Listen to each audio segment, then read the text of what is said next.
Պարոն նախագահ,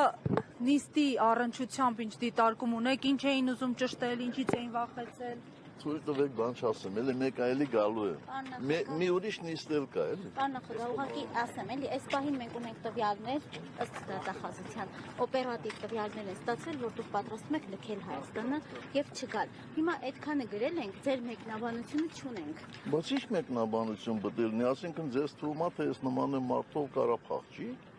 Դա մեկնաբանություն է արդեն։ Դա մեկնաբանություն չէ, դուք ինքներդ պետք է իմ փոխարեն մեկնաբանեք։ Ես որտեղից եմ փախել, որ ստեղից փախնեմ։ Դրա համար ուզում եմ հասկանալ։ Ես ասեցի, որ նույնիսկ եթե ես վստահ եմ,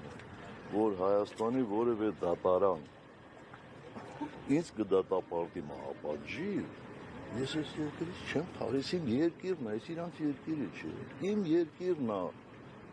Ես իմ երկրից ու պետք է փախչեմ։ Օպերատիվ տվյալներ էին ներկայացնում։ Ինչ օպերատիվ տվյալներ։ Այդ օպերատիվ տվյալներով ես արդեն փախած պետք է լինեի վաղուց։